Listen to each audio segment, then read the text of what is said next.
Buenos días a todos, buenos días, buenas noches, depende de dónde estáis y cuándo nos escucháis.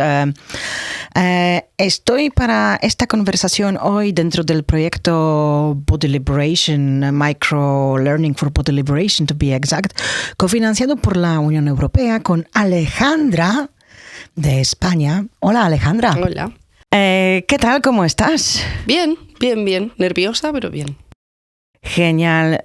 Pues lo que queríamos hoy es conversar un poquito sobre el concepto de activismo y microactivismo, que te conozco un poquito, pero de lo que te conozco sé que tienes mucha experiencia en general en activismo. Cuéntame un poco. Soy activista por los derechos trans, porque soy una persona trans, soy una chica trans. Y yo creo que todas las personas trans deberíamos buscar como la manera de ayudar a otras personas. Entonces, yo, por ejemplo, a los 13 años cuando empecé la transición, la empecé sola, pero con el tiempo conocí una organización que me apoyó allí en mi ciudad, en Lorca, y conocí muchísimas más personas trans y tal, y al final eso sí que me dio como muchísima fuerza a la hora de empezar a ser activista por nuestros derechos, porque creo que hace falta muchísimo. Entonces, ¿cuáles fueron las acciones exactas de ese activismo que al principio te han ayudado? Que has dicho que conociste una organización, pues, ¿qué exactamente fueron estas cosas que te han ayudado? Pues, por ejemplo, cuando yo empecé mi transición, las leyes eran distintas, entonces a la hora de, por ejemplo, ir al médico para empezar tu proceso hormonal era mucho más complicado, o cambiarte el nombre, por ejemplo, también era súper difícil, y estas personas me ayudaron en todo el proceso de cambio de nombre, por ejemplo, y fue súper importante para mí sentirme apoyada en ese sentido. Y aparte también, pues, conocer otras personas trans que al final, al crecer sin referentes, por así decirlo, no tienes una idea exactamente de cómo tiene que ser el camino, luego ya te das cuenta de que cada una tiene su propia transición y tal. Y básicamente eso, sí. Vale, en Body Liberation estamos hablando mucho también de la violencia estética en general. Y me parece que las personas trans la sufren bastante. Demasiado. Lo siento mucho. ¿Me puedes contar un poquito, pues, sí, qué tipo de violencia estética las personas trans están sufriendo? Pues hablando en el caso de las mujeres trans, justo lo debatía con una amiga el otro día. Yo, por ejemplo, ya no solo sufro por trans, sino por mujer. Tengo que encajar dentro de unos cánones estéticos para ser mujer. Entonces, si no estás dentro de esos cánones, la sociedad ya no te ve como lo que eres. Por ejemplo, yo, que soy una chica trans muy bajita, tengo como más cispassing, por así decirlo, que una persona trans, que una mujer trans que es más alta. Y yo qué sé, por ejemplo, el pecho, hay mujeres trans que deciden no tener pecho, eso también es algo que criticar para la sociedad, porque una mujer sin pecho no es una mujer, cosas así. Es bastante horrible. Bueno, tenemos mujeres sin pecho después de la mastectomía. Por supuesto, pero la gente no lo ve así. Sí, yo recuerdo también en el hospital cuando estaba, pues, antes de...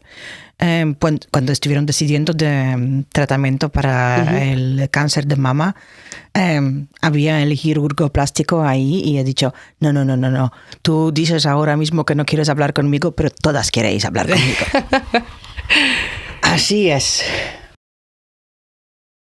Bueno, entonces muchas intersecciones.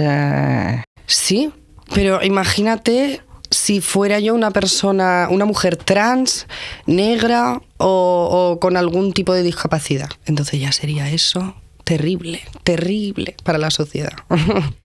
Sí, una barbaridad. O una mujer trans gorda. Por ejemplo, también. O sea, los cuerpos a día de hoy son criticados por cualquier cosa. Yo, por ejemplo, llevo las cejas como las llevo, la gente me mira raro. Simplemente por ir como quiero. ¿Puedes decir cómo la llevas? Para los que no nos pueden ver. Pues la llevo de colorada, de color amarillo. Vale, gracias.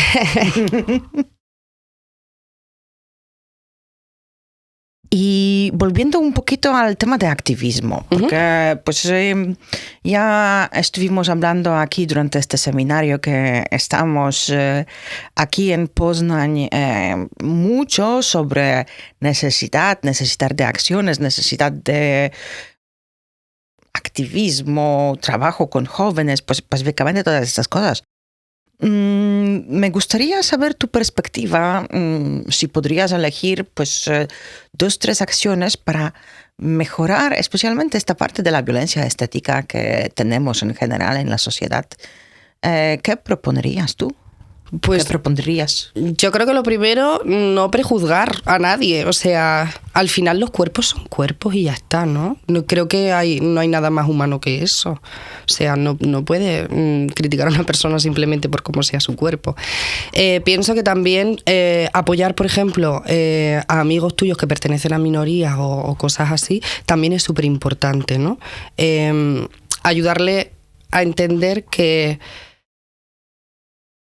dentro de esta sociedad todos somos válidos y que hay muchísimos tipos de cuerpos distintos, pero muchísimos. ¿Y cómo hacerlo? ¿Cómo hacerlo? Buah, qué pregunta. No, porque pues estamos hablando de microactivismo, estamos hablando de estas acciones que podemos hacer. Entonces yo lo que quiero es también tener la perspectiva de esta persona joven, activista, que nos puede contar. Mira, si tienes, por ejemplo, una amiga trans, acompáñala, por ejemplo, a cualquier trabajo que tenga que hacer dentro de de una organización, por ejemplo, de su ciudad. Si tiene que ir, por ejemplo, a una manifestación o algo así, ve con ella. O sea, que se sienta apoyada, que se sienta, ¿cómo te digo?, en unión con alguien. Es importante hacer sentir a la gente que pertenece a algo, que pertenece a un grupo. Porque creo que la soledad hace muchísimo también en este camino. O sea, sí, lo estuvimos también hablando bastante sobre el sentido de pertenencia en otros episodios de totalmente diferentes perspectivas, pero al final todo llega ahí. Totalmente. Para mí fue súper importante sentirme arropada por la gente que me entendía, porque al final vivir en una sociedad que no entiende por qué eres así y que aparte de no entenderte te juzga por ello, hace que te apagues de una manera horrible. Pero de repente sentir que tienes gente alrededor que te entiende y que no solo te entiende, sino que te apoya y que da la cara y la voz por ti, pues te hace salir adelante y aceptarte a ti misma también, yo creo. Genial. Pues tenemos unas preguntas del público en inglés. La puedes responder en español claramente. Pero como entiendes perfectamente, voy a poner primera. Question for Alexandra is how to achieve the state of perfect intersectionality in our projects. Is it possible and do we need it even? Bueno, entonces si necesitamos cómo se puede lograr el estado de interseccionalidad completa en nuestros proyectos. ¿Cómo podemos lograrlo? O sea, y si en general es posible, sí. Hombre, claro que es posible, yo creo. Pero es que también lo hablé hace muy poco tiempo con una amiga y es que creo que conocer diferentes puntos de vista, diferentes realidades y conocer historias de otras personas que a lo mejor sufren lo mismo que tú, pero por algo distinto, es súper importante, súper importante. También para concienciar y para no sentirte solo, por así decirlo. Otra vez pertenencia, ¿eh? Todo el rato, sí, totalmente. Totalmente. Vamos a ver qué más tenemos por aquí. Alejandra, do you feel the power coming, or is it empowering to you that you are intersectional activist? Do you feel like these anti-discriminatory movements that you are involved in support each other? Do they like fuel your engagement? How is that for you?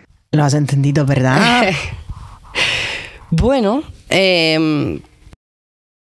no sé cómo explicarme, pero no diría que siento ese poder. O sea, simplemente... A ver cómo me explico. No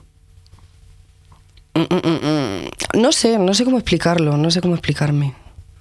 Bueno, No sé qué si no sabes, pasamos a la última pregunta que tenemos por aquí. Ok.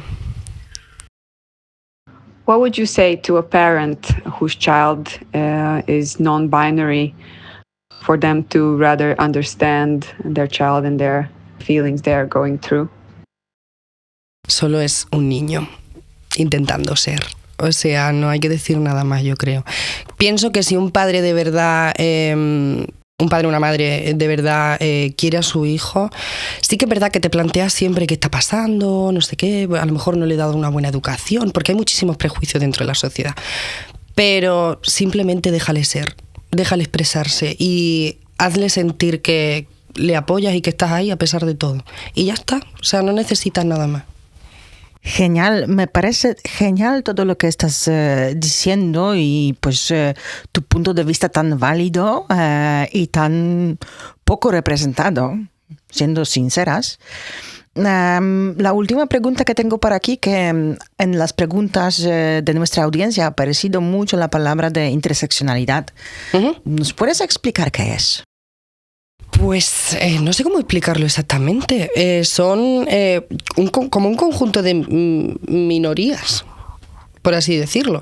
O sea, personas con discapacidad, pues personas negras, personas trans, que al final todas sufren por la misma violencia, pero por cosas distintas. Uh-huh. Más o menos. Sí. Pues y más de estas identidades tienes, pues más violencia sufres también. Totalmente, cuantas más, exactamente es lo que decía antes. Si eres, por ejemplo, una mujer trans, negra, con alguna discapacidad y encima eres una persona gorda, pues imagínate. O sea... no lo sé si quiero imaginarlo. No, es mejor que no, desde luego que no, desde luego que no. Muchísimas gracias a Alejandra, muchísimas gracias a nuestra técnica de sonido Joy, que está aquí también con nosotras, y a todos vosotros que nos habéis escuchado y habéis decidido de compartir este momento con nosotras. Exactamente, muchas gracias. Hasta luego, hasta la próxima. Chao. This podcast is co-funded by European Union, belonging to Microlearning from Body Liberation Project. Recorded and edited by Joy Vázquez, Creative Commons.